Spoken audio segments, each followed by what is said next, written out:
Well, hello everyone and welcome to Friday Sews. My name's Deb and this is DB Designs and Sewing Australia. If you're new to my channel, welcome and welcome back to my subscribers. Today I'm going to be going through the Tommie skirt by Atelier that I made this week and Patina blouse by Friday Pattern Company. And also some purchases that I've made this week. First of all, we've got the Tommie skirt by Atelier. It's a very nice make. I made the size 12 in this and it goes from a size 4 to a size 36. So the size 4 is a waist of 62 centimeters and 85 centimeter hips, and it goes right up to a finished waist size of 133 centimeters and 156 centimeter hips. So that's a size 24-inch waist right up to a 52-inch waist. So very size inclusive, this style arc pattern. Instructions are quite scant as usual, but I did do it in the order that was suggested, and I already knew how to sew a fly-in and how to do pockets because I made several pairs of jeans, and so basically that's the same thing. The easiest thing is that it doesn't have a crutch seam, so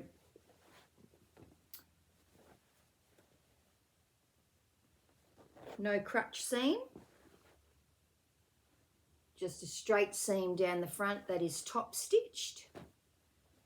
And I think last week I said I did the pocket linings in this black and white gingham, and then I was going to do the pocket linings the waistband facing in the gingham until I remembered that this has got a slight stretch in it. And once when I made the ginger jeans, I made the mistake of putting a cotton waistband facing in, and then the jeans didn't fit because I had no give whatsoever. So I decided to go with the same fabric, self fabric waistband, and it worked out really, really well. I've actually got quite a bit of this fabric left over.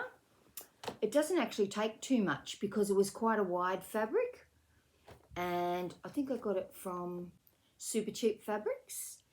And a nice button that's just hammered on, and a buttonhole that worked out really well. My sewing machine was sewing very, very well for this, and I did all the top stitching on my old sewing machine that can sew over anything. Buttonholes I can't do on that machine though, unfortunately, because I'd have to work out how to do it. I already have to put a cam in it to do zigzag, so it is quite an old machine. It must be at least 50 years old, if not older. So that was my skirt. I will insert photos as we go along, and really, really happy with it. I made the size 12 because that was the correct waist measurement, and there's not terribly much stretch in this denim. So when I look at the bottom of it, really hardly any stretch at all for a denim compared with the jeans and things I've made in a stretch denim before. So very, very happy with this. Haven't put any labels on it yet. I do have some labels. I'll show them to you.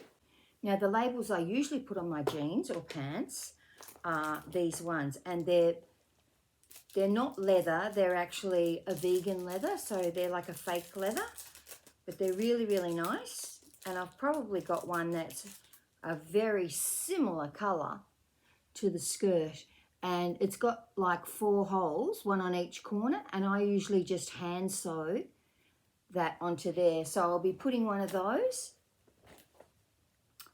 on the back pocket like that. Actually, I will choose this one. I do have another colorway as well in these, and I purchased them from Wonder Labels, Wonder Label, where I get all of my labels from. Now that used to be an Australian company, and then it was bought by a European company. So that's the other one I've got that's in like a brownie buffy colour. really, really nice finish on your items. But as I said, I haven't put one of those on there yet, but I will. I just keep all of my different labels in all different containers. So that was a Style Arc skirt. Fairly easy sew. Happy with the fit. When I tried it on when I made it, I'm sure it was bigger than it is now. I can still tuck things into it, but you can see the things through it. Pocket bags are not too bad, not compared to white jeans, which you can see the pocket bags through. Really, really happy with this skirt. I think it looks really nice. Not sure what I'm going to wear with it. In the photos, I just had it on with this black jumper. Yeah, so that was the Tommie skirt by Style Arc. And if you were thinking about making jeans, this would probably be an easier option to start with. And I think you can make this in a short skirt. Well, it doesn't have a picture in a short skirt, but you could easily make that into a short skirt.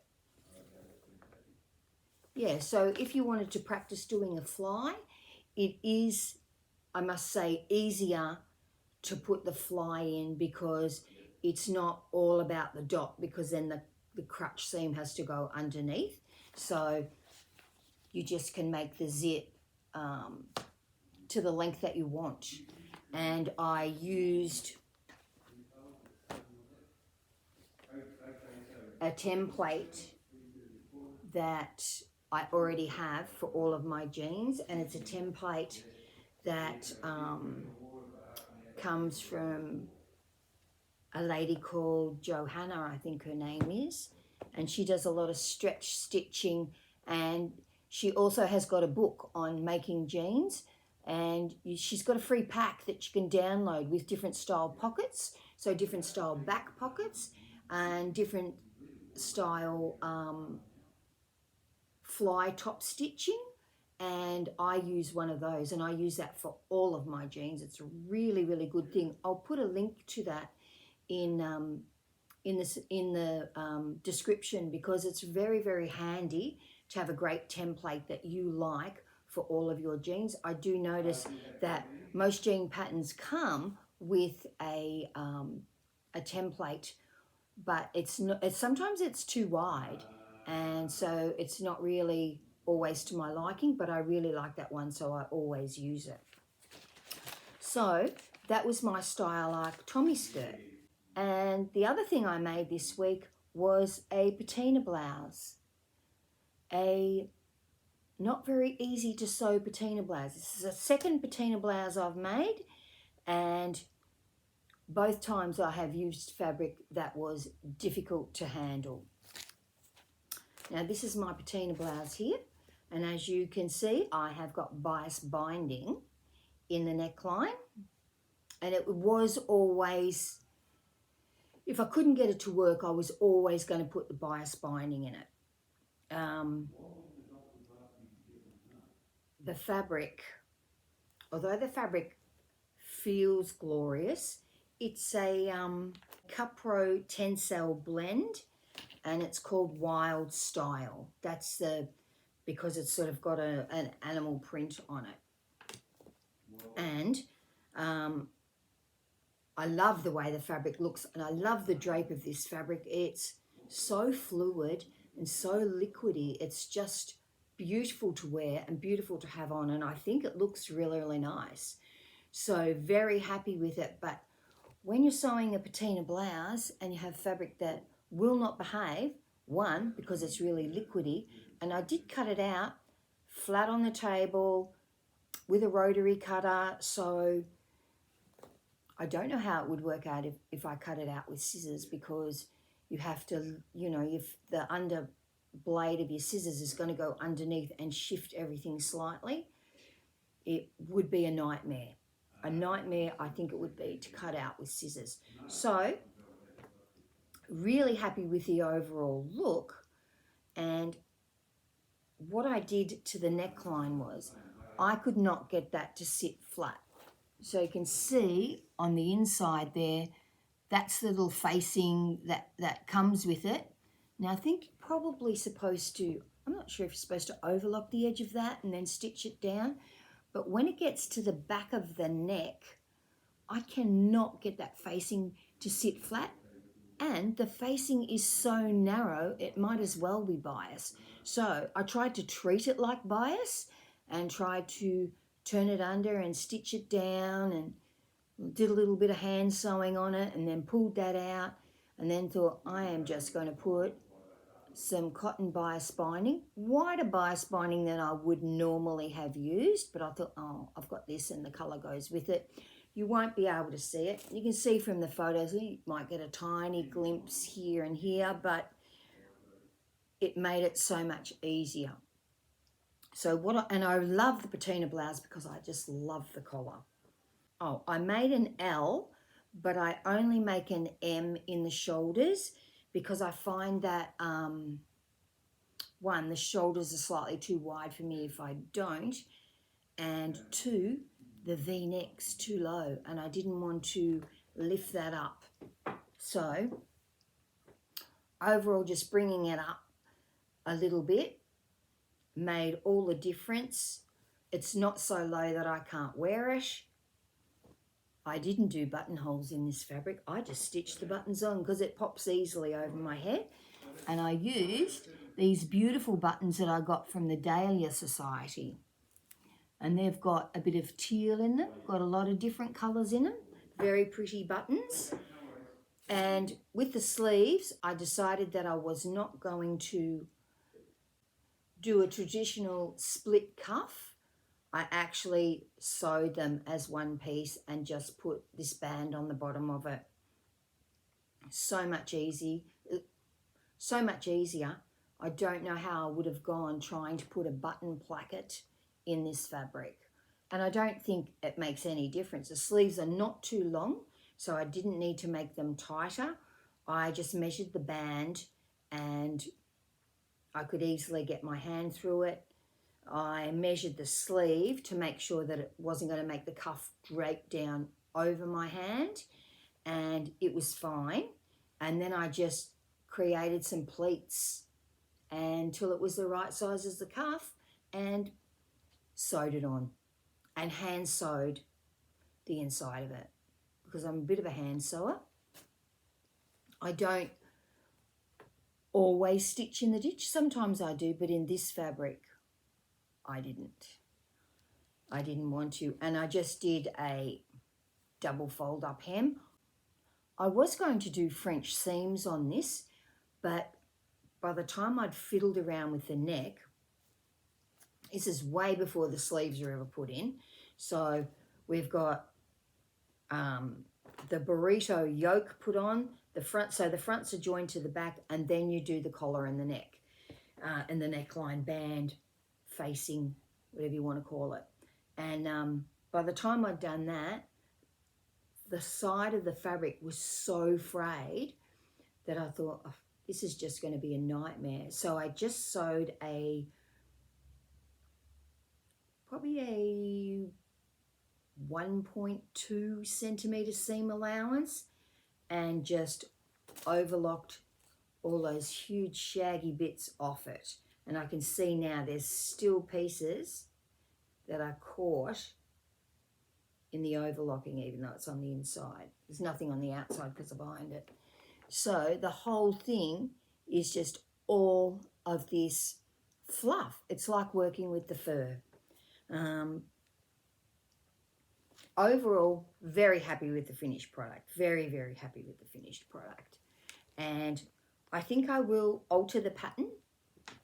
But what I will need to do is I will keep this facing that comes with it, and then I will join, and then I will make another pattern piece where I can join a piece of cotton bias tape to this, obviously not as wide as that, probably make some bias that's the same width as that small band there. Now, I can't remember whether you're supposed to overlock that and stitch it down, or if you are supposed to turn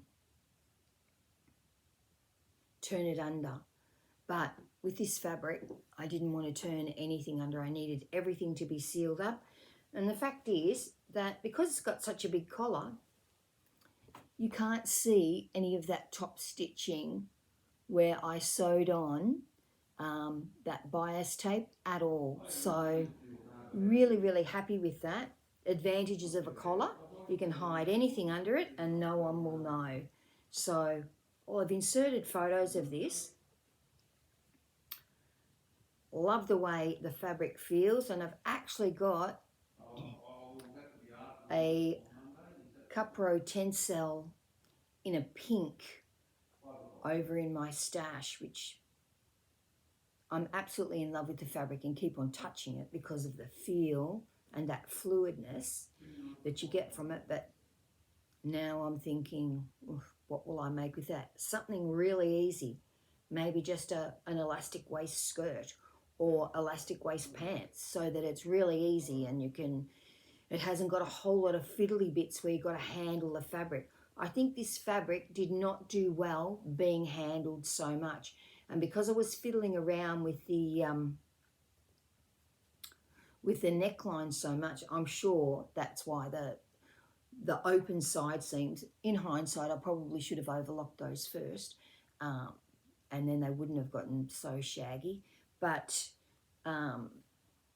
yes, if you're going to use this type of fabric, probably a good idea, maybe overlock the pattern pieces when you've cut them out, and it will save you, because I knew the blouse was big and I was always going to make French seams to make it a little bit smaller. Things tend to turn out a tiny bit narrower if you do French seams. But because I had so much that I needed to trim off, I went with the normal seam and then overlocking. But really, really happy with it. Gives it a little pop of colour. I haven't put any of my tags in this yet, my labels in this, but I'll probably be putting a sweary label in it because that's how I felt. You know, when you go into your sewing room and you think, oh, that's right, I've got to do that. And I'm not a person that has any UFOs. I have no UFOs. I always finish it.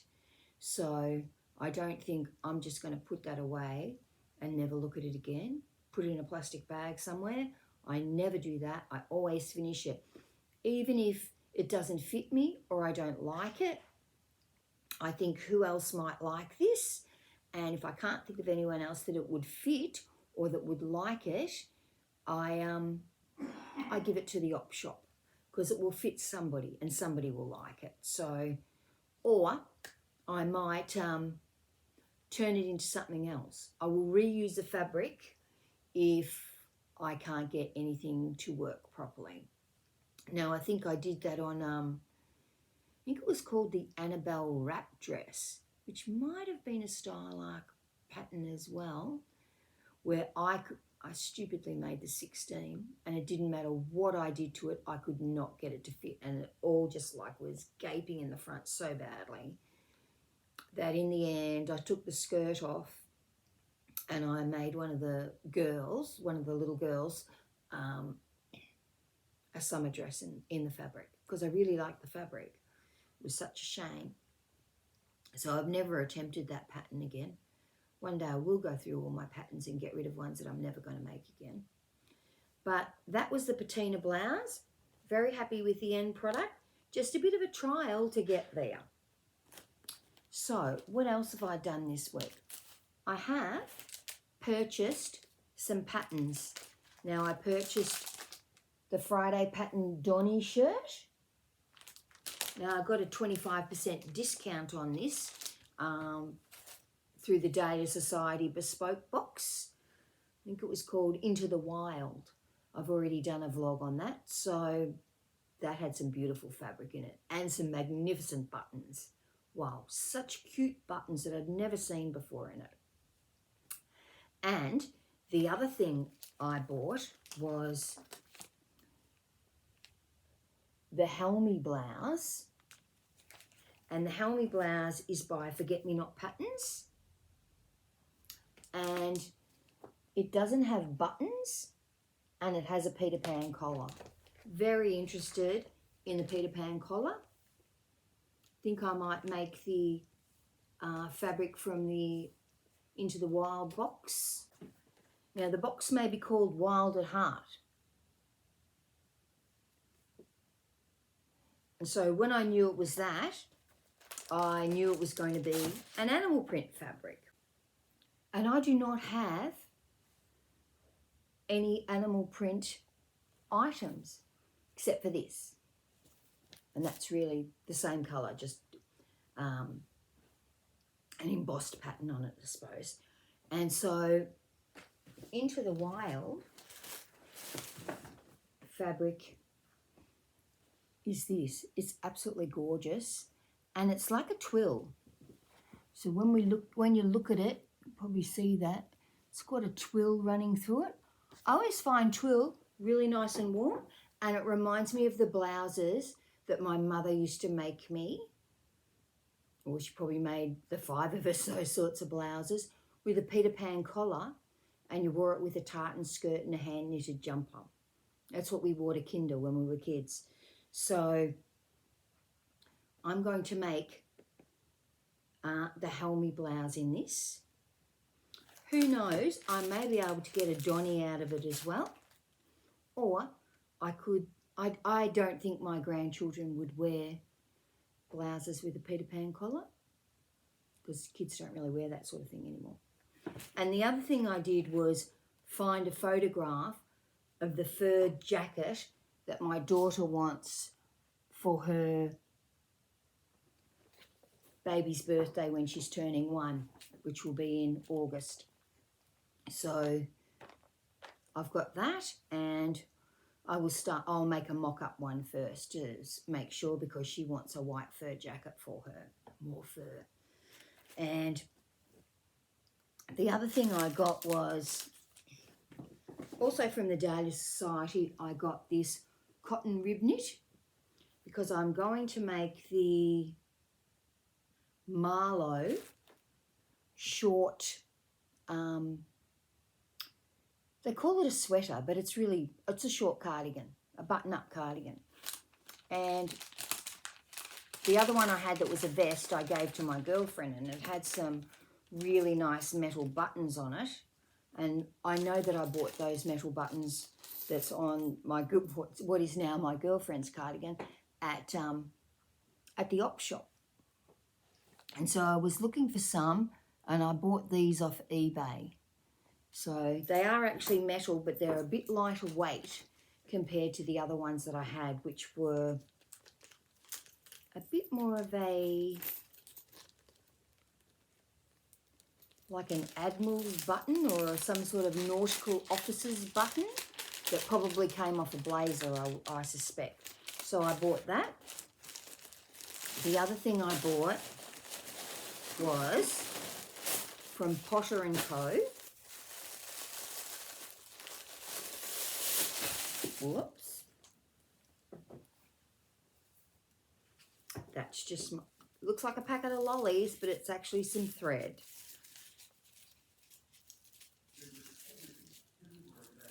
You know, all of these small fabric places just wrap everything up so beautifully. So that's the thread I chose. Once again, doesn't look as pink as what it is. And this is the fabric. This is called Logan 100% linen. And that's actually a much darker pink than it looks on the screen. And I'm going to make another Steiner skirt with this, a plain Steiner skirt. So I'll be looking forward to that. I've got so much fabric I need to wash. Now, the other thing I purchased this week, or no, that came in the mail this week, was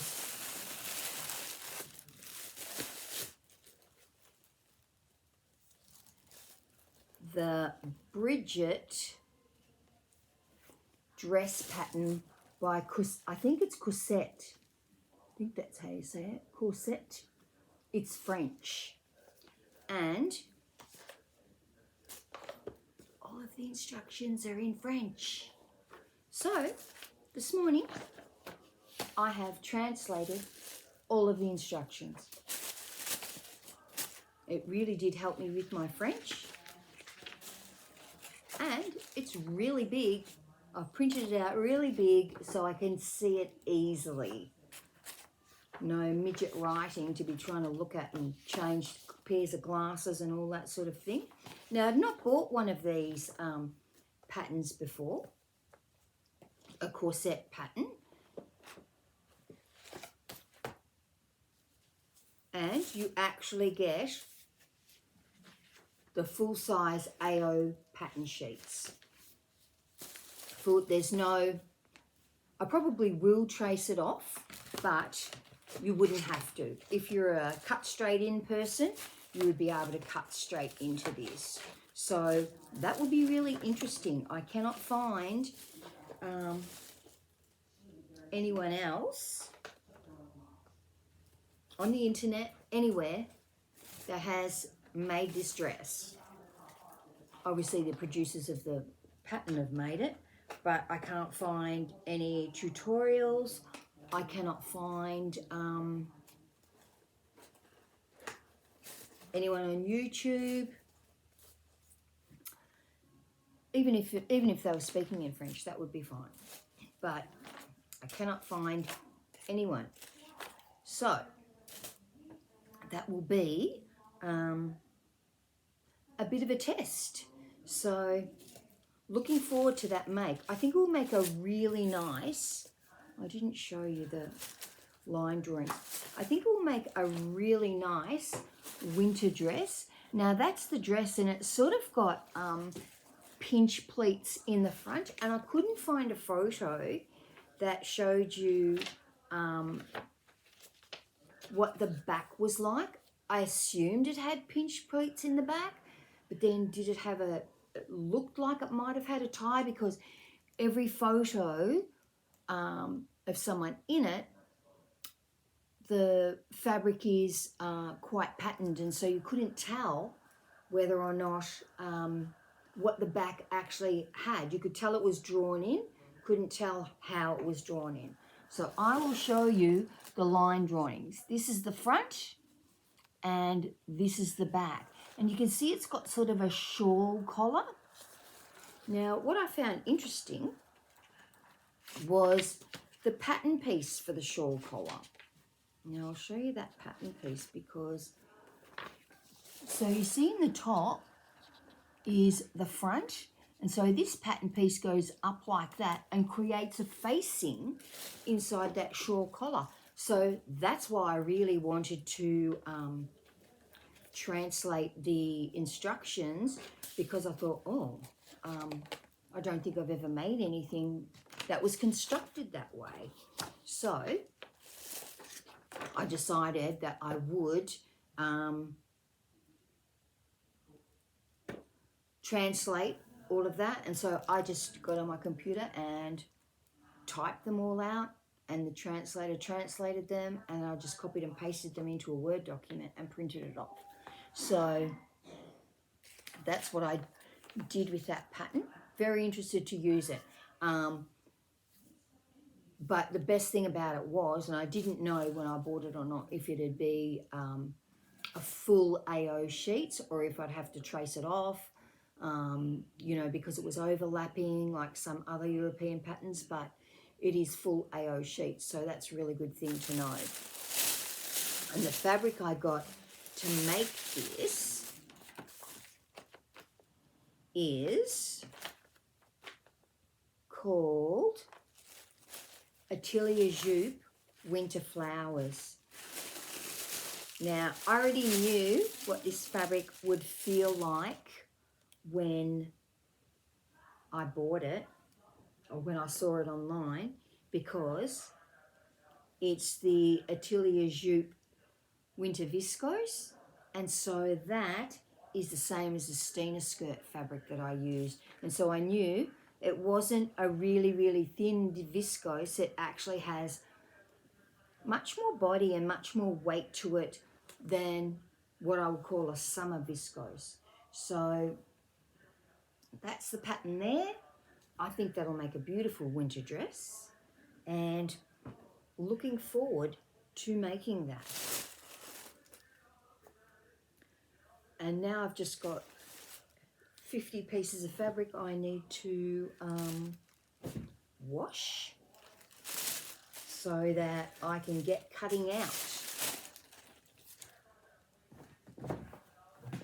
I've actually got this whole bag full of fabric that I need to wash, all different colours. Dark colours, light colours and bright colours. So that will be 3 loads. And I hope everyone has a really great week. Now, if anybody else buys that Bridgette Dress and Blouse from Cousette Patterns and they want the translation, just email me, because my email address is in my, I think it's called the details part, or part over to the very right hand side if you go onto someone's site. I'm very, very happy to share those with you if you would like them, because I type for a living, so I could actually type it really fast, although I think it does improve your French, because after a while you get to and think, oh, I know what that word means, or I know what this means, or you type in one extra word and then the whole sentence changes. It's actually very interesting to do in Google Translate. So that was my week. It probably only took me about 45 minutes to type that into Google Translate and do it. So well worth it, I think, when the construction of that dress is different than anything else I've ever made, I think. So be very interesting to see how that works out. Very full dress, and they're calling those front parts pleats. So they're calling them pleats, and at one place they called it box pleats. So yeah, so it'll be very, very interesting. Probably a bit of a slow sew, which will do me good. And I will need to get on with all the other things I need to make and work out a pattern for a baby's fur coat. Actually, it's not a coat, it's a jacket. It's actually what I would call a bolero, but my daughter called it a coat.